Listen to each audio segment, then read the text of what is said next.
Hello, listeners. Welcome to another episode of the ENSign podcast. Today, we're going to talk about sensitive terminations. It might be a well-known topic in the world of human resource management, perhaps less so in employment law. Today, we bring together the two worlds as it should be and explore sensitive terminations from a legal and practical perspective. Our guest today returns to the hot seat to talk about sensitive terminations.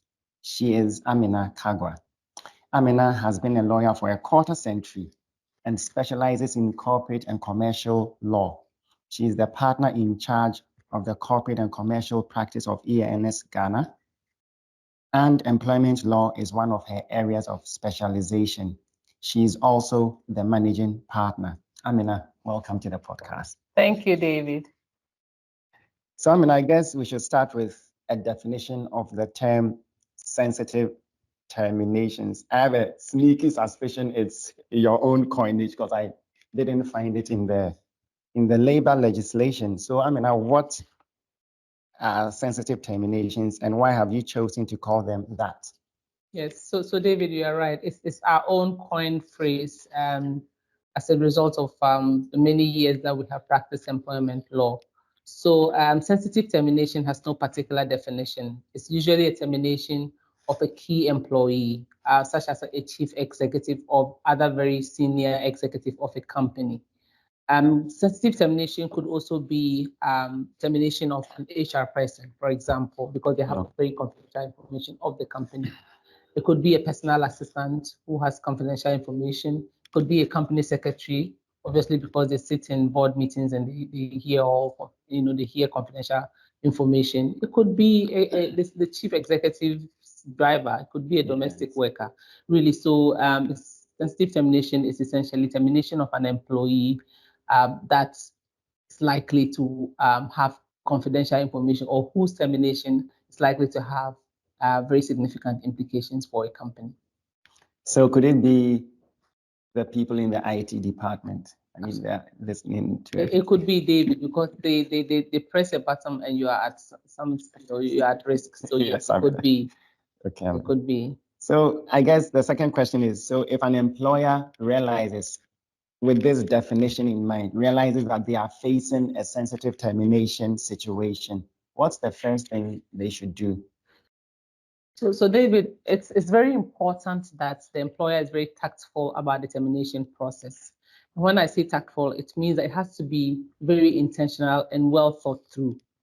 So it's important that the company obtains advice from an employment lawyer. And I say an employment lawyer, not just any lawyer. In Ghana, presumably every lawyer knows how to solve every legal issue. That would not work with employment. You need an employment lawyer who has experience in dealing with such matters in terms of terminating employees without any risk to the company. All right, so the first thing is to look for an employment lawyer if you don't have one already. So you mentioned that it must be done tactfully by the employer. So what officers or ranks would typically handle a sensitive termination in a company or a business? So David, I don't think that you will have a defined way of dealing with it. It depends on who it is that is being terminated. So for example, if it's a chief executive that is being terminated, it has to be somebody in the board, most likely the board chair, right? It could even be the board in a meeting together and talking to the chief executive. So it depends on the level. If it is a union member, the managing director or others, even the HR should be able to handle that.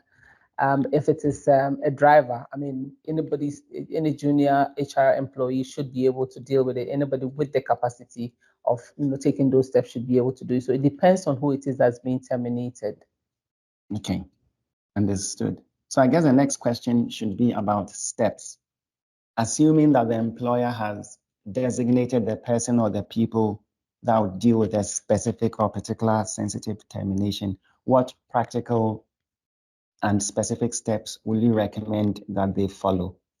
So David, we have an outline process or step-by-step plan that we use when we're advising clients. And so Great. I'll talk about that. And one of them is actually the point we just made about determining, and I'll talk about that in that process, which is who should be the one dealing with determination at all. So part of our process defines who that person should be. So as I said earlier, it's important that the company seeks advice from the right person. If the company's in-house lawyer has the expertise to deal with it, then they must use their in-house lawyer. Otherwise, they'll need to use external counsel that has experience. So it's very, very important that prior to taking any step at all, that the company would speak to this well-seasoned lawyer who knows what they should do to be able to terminate the employee without any implications to the company. So the first thing is seeking the right advice. The lawyer that expected the company seeks advice or should then provide the options to the company to terminate this person. So normally the law provides various options for terminating an employee, and depending on the circumstances or the context of the particular case, one of those options might be employed. In the case of sensitive termination generally, our approach is usually to go by way of a mutual separation. So maybe I should say what a mutual separation is, Yes, and say please. why we choose mutual separation as the way to go for sensitive termination. So if you are terminating a chief executive, for example, and it's not that they are willingly terminating, but the company has to let them go, it's important that you sign a mutual separation agreement that protects the company in terms of its intellectual property, information that the CE might have. It's important that it's very clear in the agreement that whatever compensation the parties would agree would be the final payment that the employee would be receiving under the mutual separation agreement. And to the company, it's extremely important that the company obtains all waivers in terms of anything that could pose a risk to them. For example, the employee coming back to ask for more money, and the employee taking, one legal step or the other, going to the Labor Commission or to the courts, or taking any other steps, and ensuring that the company is well protected or has provisions in the mutual separation agreement that gives the company comfort that this matter will not be reopened, and that the signing of the mutual separation agreement and the payment made under the mutual separation agreement will be the final payment, and the matter is totally closed after that mutual separation agreement has been agreed. And in terms of negotiations or terms that could be in the mutual separation agreement, with the example of the CE, it's important that the parties agree how communication in terms of determination goes to the employees, or whether it should go at all, and who does who communicates that information to the employees, and how the communication would be done. So in some terminations that we've done, we would agree that the CEO, the CE that is being terminated should be the one communicating to employees that he's leaving, and not going into the initial separation terms, but essentially making it look good on the outside that the parties have mutually agreed to terminate. Then also, in terms of communication, there's usually a provision that does not allow the parties to speak to the media about or make any publications at all about the termination. So those are very important. And really, as I said earlier, it depends on the level of the employee that is being terminated, because a driver that's being terminated, you probably just need to get confidential, strengthen your confidential information that they cannot speak about things that they've heard in the car, or they have seen in the car, or any other information they've heard about the company. Yes, so I've talking about the steps, and I've talked about getting the right advice from the right person. Yes. And then you outline. Quickly gives you the options. Yes. Then I've talked about the one of the options being the mutual separation, which is our approach. And then also, so now you have your options, which you have considered well in the context of the issue that you have at hand, the person that you're terminating, and we also usually advise that in the case of the mutual separation, you should have it ready by the time you approach the employee. So you have your draft mutual separation, done, and you're very clear what terms you're going to be offering in terms of compensation. And I think I mentioned that, David, that it's usually, and we call the mutual separation a win-win agreement in the sense of the employee getting a little more money or compensation that they would normally not get based on what would have been the reason for their termination. And for the employer, they get their waivers, right? So now you have your mutual separation draft agreement.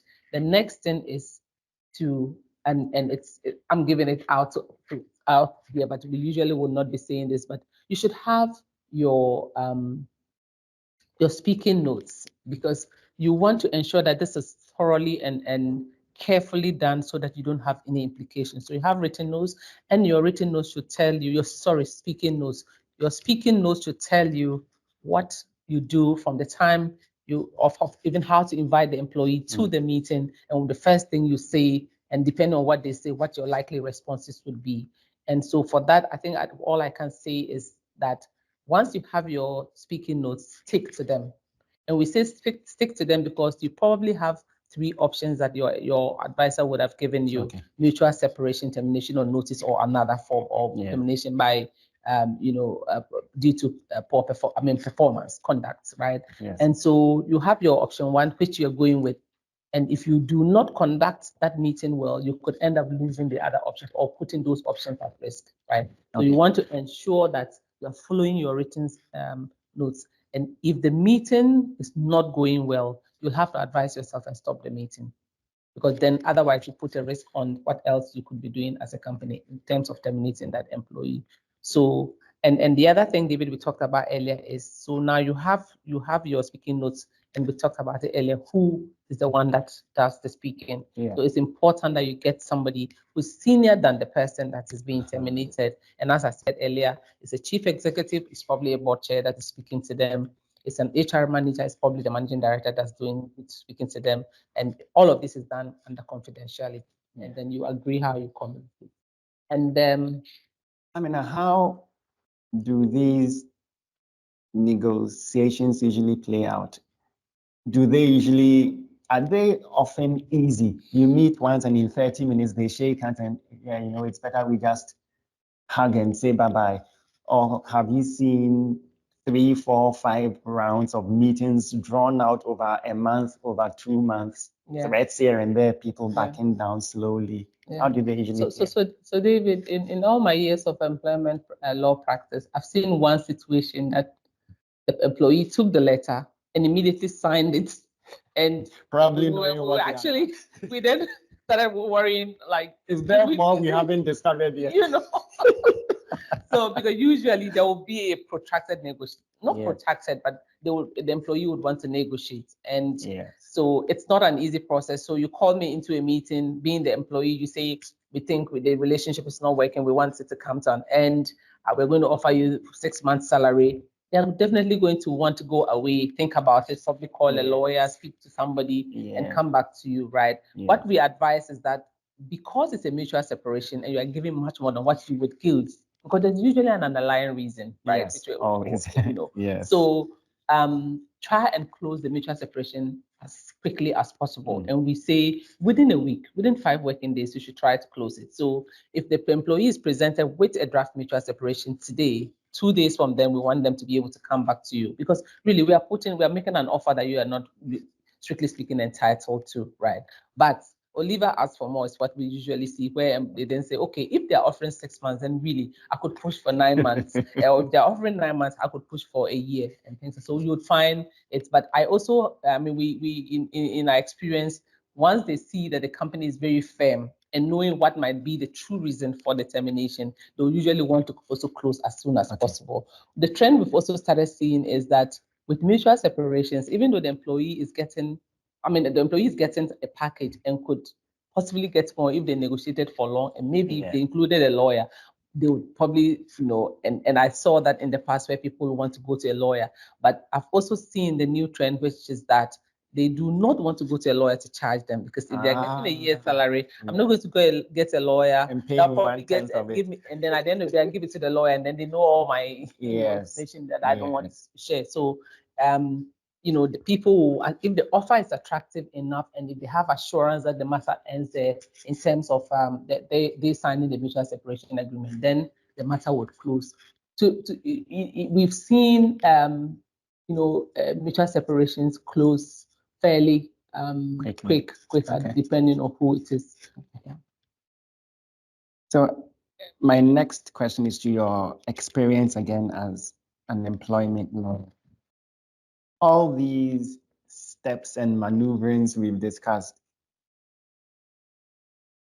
what are some of the things that can go wrong in a sensitive termination? And what do you recommend to try and avoid these, shall I say, red flags? Yes. So David, as you have been saying, there's usually a true reason why this person is being terminated. I don't want to say true reason, but maybe a real reason why this person is being terminated. But you take the approach that because of who they are or the role they occupy in the company and the implications that their termination could have, in the case of a union executive, causing, some kind of a strike or go slow, and you want to deal with it in a very clean way. So you offer them something, they go away, and then you move on with your business. And that's why we also recommend that you have written speaking notes so that you follow those steps so that you don't veer out of what you've been advised to stick to. What can go on wrong is you go into the meeting and the person is not cooperative at all. So they know why you are terminating them, right? And so they start telling you, you're just saying that, for example, you're telling me that we think the relationship is not working. As far as I'm concerned, everything is fine. And then, depending on if the person is not experienced, the person who is dealing, who is handling the speaking, who is the one, handling the termination is not experienced, they could say, but you have done A, B, C, D, so what do you expect, right? So there and then you are now assigning reasons, which you usually would advise that you shouldn't do in a mutual separation. Yes. We tell you stick to the fact that the relationship is not working. That's all of it. Don't go further than that. So what can go wrong is that you begin to get into the details of what would have been the real issues with this person. You should never do that, right? It's also possible for people to get upset with each other, and it can get murky, right? We've seen situations like that where people are banging tables and all of that. So it really depends. And we've also seen situations where people say, I want to go speak to a lawyer, and then they call a lawyer and it becomes a full-blown litigation even before they've been terminated, right? So we actually had, and David, you and I had an experience where the person had not been terminated, and yet they went to the Labor Commission to say they had been terminated, and yet they went there in their capacity as an employee. So anything can go wrong, but it's if you keep to the speaking notes and follow the process that have been, thoughtfully laid out, you should be able to have a good conversation. Or if it's not going well, you just end the conversation so that you avoid any things that saying things that you shouldn't be saying in that meeting. Okay, Amina. So I have just remembered, over the years, some situations we've been in led by you where the word that comes to mind is desperation. So the employee who is brought into a room to talk about a termination decides that they can't do anything about it because they know what they've done and it's pretty bad. But they decide, which is pretty common, we see that I will not go down alone. I'm good. I'll pull everybody else with me. Are these really resolvable when the employee decides that, yes, I will go, but give me 10 months salary. Otherwise, I won't go. Or if you choose to terminate me, then I'll pull everybody, including people in this room or that kind. Are these really difficult to resolve? Rather easy to resolve? Yeah. So David, they are not always easy to resolve.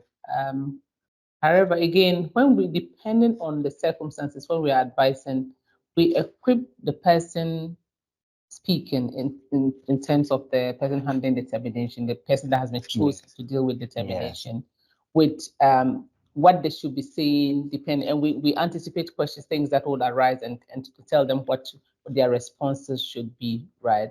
So if that person is not experienced, then then you really will end up with more trouble than you anticipated. However, if the person has been well, or that the process has been well rehearsed, and they know what they're supposed to be doing, they will always find a way to go seek help, right? So this employee says, I give me so much. The company's offer might be 6 months salary, and they say, give me 10 months, otherwise I'm going to pull everybody else down, right? You have to end that meeting and then take it a next step, because we also have situations where our recommended approach is mutual separation, but depending on how this meeting goes, we then move on to what we think the company should be doing. There are also circumstances or situations where the company will terminate somebody that should, under normal circumstances, be given a package in terms of a mutual separation, just on principle, so that other people don't follow. So um, and with what I was referring to in terms of the person speaking being experienced, for example, we will tell the person what the implications are for the employee, or we'll tell them in the speaking notes what the response should be. If the person says, I'm going to pull everybody down, we'll say, well, we'll meet you in court, and you know how long it takes to resolve matters in court. And remember, this is a company that will continue to do its business. You're going to be an individual at home, we'll meet you. And sadly, we've seen situations like that where people are offered, and David, you and I, somebody was offered 9 months, and they decided to go to court, and they lost that case, right? Yes. No, they had a car, they were giving so many things, and they refused. And after 2 years, they lost the case, right? If they had taken the advice, and I'm very sure it was in our speaking notes to say, you know what, you're taking this today, you're walking away proudly, the owner of the car, you're getting at 9 months salary. The reputation is intact. 2 years later, after you have paid a lawyer, you lost the case. Exactly. Right. So it's not always easy, but sometimes a company will take a certain approach just on principle, not because they don't like this employee, but they want to ensure that other people are not coming after them. Because if you say you are going to pull everybody down, I'll terminate you, depending on what it is, pull them down, let's see. Or depending, if we really think that it's a risk, then in that case, if you say 9 months, we'll give you your 9 months, you go away. We don't want you to pull anyone down, right? Understood. And then my next question is about patterns and precedent. So do sensitive terminations create precedents which an employer has to follow in the future? Say a company parts with a CFO by mutual separation in a sensitive termination situation. Will the company have to give similar terms to, say, a future CFO who is going, because they are in a similar role and have worked for a similar length of time, or is it not necessarily so? Yeah. So David, this one is quite a tricky one, and I you know how we've been discussing it and what our approach is. I think in the past, we even as we used to make it a big point in our advice to say that if you have previously given, you've terminated an HR director and you've paid, let's say, a year's salary, then you are terminating another one 2 years later, most likely the second person would have heard that you pay this person so much, and they'll be asking you for it. And I think our position was that, well, if you gave that person 12 months, they will ask you, so why don't you offer that anyway, right? But I think that with time, we have been thinking about this position, and we've shifted a bit, in the sense that, and in the last several years, what we have said is that it should depend on the circumstances, right? If business is booming and we decide that, Mr. CEO, we do not need you because we need somebody more vibrant, somebody who with a certain, whatever, a little different background or whatever, and we let you go, we will pay you, we'll give you a good, a handshake to go. But then we are now at a post COVID, where business is not, doing well. How are we going to be able to afford to give you a similar package, right? And also sometimes the circumstances are really different. CEO A may have been terminated because of poor performance. Maybe let me say it this way: the first CEO may have been terminated, not because they did anything wrong, but because they were just the wrong person in the role, right? So you pay them ransomly. The second CEO may have done certain things that the company is not happy with. And therefore, really, truly, there's a reason for that termination. And therefore, that second CEO should not expect to be paid as the first CEO, right? So the circumstances should say. However, even if this second CEO has done all the wrong, and yet they were going to waste everybody's time, go to court, and cause the company to spend more money by way of litigation, then the company might want to decide to give them the money to go because it saved them all the trouble. Plus now you have a risk of them bringing out confidential information and all of that. So it really depends on the circumstances. But what we always say in all of this, David, is that the company should be fair. Fair. It should be Yes, fair. Amina. Yeah. And it really doesn't matter who and at what level. The company should be fair such that when the person goes to a labor commission or to court, you can defend, you can defend your case well. Thanks, Amina. So to the precedent question, I hear you say the circumstances determine, and that always remember the principle of fairness. Correct. But on this same topic, it might form the subject of a future podcast with you. But I was thinking off the cuff, can you explain so that people understand in a simple and clear way how circumstances can be really different, and it doesn't have to be related to sensitive terminations. It could be related to any other form. But can you explain the concept or the idea of good leavers and bad leavers, just so that listeners will have it at the back of their mind when they are thinking through some of these things? Yeah.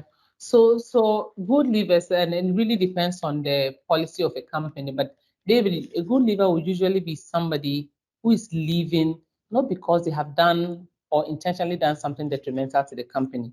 It might just be somebody who has the right attitude, right energy, and everything, but they don't get the work done as the company expects. So they do everything in their power to do their work, but they're unable to achieve company objectives, right? So and sometimes soon after hiring, the company realizes actually this is not the right fit. It could also be somebody that just has a different culture and it's not fitting in well. So they can still be a good leaver. A bad leaver will usually be somebody who has conducted themselves in a way that's not acceptable to the company. It could even be poor performance, and they've managed performance managed the person, and yet they are not getting results. They've spent so much to train them, retrain them, and all of that, and yet they are not getting results. Also, mostly because of attitude, or they are just not giving their best. It could also be somebody who's misconducted themselves one way or the other, whether it's breach of confidentiality, whether a senior employee having an affair with another person, by virtue of their role and all of that. So it could really anything that is amounts to misconduct, right? So that person is not likely to be a good leaver. And I haven't seen a situation where somebody who's misconducted themselves has negotiated to be able to leave as a good leaver.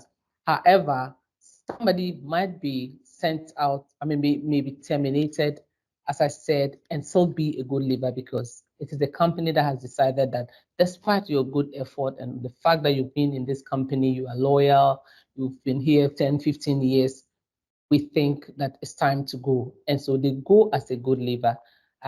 Hopefully, and a good leaver has several meanings that you may be able to come back to the company, or that you are entitled to certain benefits that you usually lose at the result. Write a good recommendation for you, and it could be various things. So it is possible to be a good leaver, even though it's a termination at the instance of the company. Thanks, Amina. I guess my last question, we can't have a podcast on this topic without discussing it. It's redundancy, one of our favorite topics too.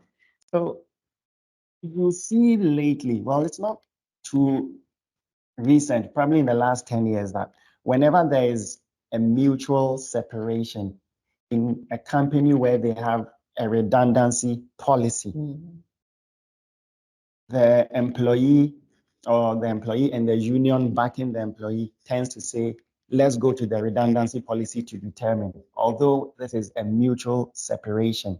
What's your take on how there appears to be a sublime attempt to link all mutual separations to redundancy? Absolutely. So David, two things. So one is that we usually see that, and we see it quite often, like literally every time. So it's usually that the company has a redundancy policy and they know the redundancy package is an attractive one. So as far as we're concerned, if you're telling me to leave, as long as you are telling me to leave and I haven't, in their estimation, I haven't done anything wrong, then please, it's a redundancy. So we have a formula for paying redundancy pay, so pay me that. Or that there is no written redundancy policy, but the company, the previous discussion we're having, the company has been paying a certain way, has been paying Yeah. a certain redundancy package, and therefore that's the practice of the company. So please pay me that. And we see that. I think, David, is a negotiation strategy, although Okay. that's what they usually want. I mean, when they ask for that, they mean it, right? Yeah. But it's really a strategy. It's a good place to start. Okay.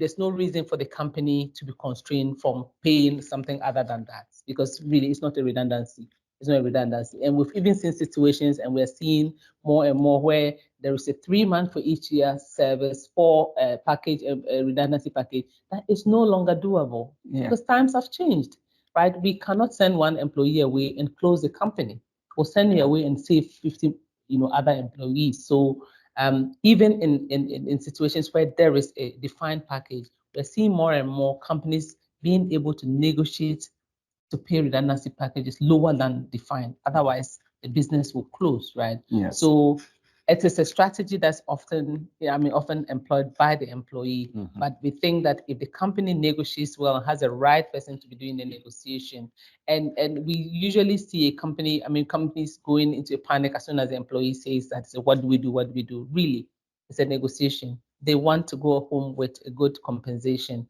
You also want them to leave without any trouble. You continue to negotiate until you come to terms that are favorable for both parties, or that will give you the opportunity to sign that mutual separation agreement. But yes, it's always the first point of negotiation by the employees, and especially where there's a union, it's tougher, because really, we hardly see unions changing their positions. Yeah. They will stick to that and drag the negotiation for long.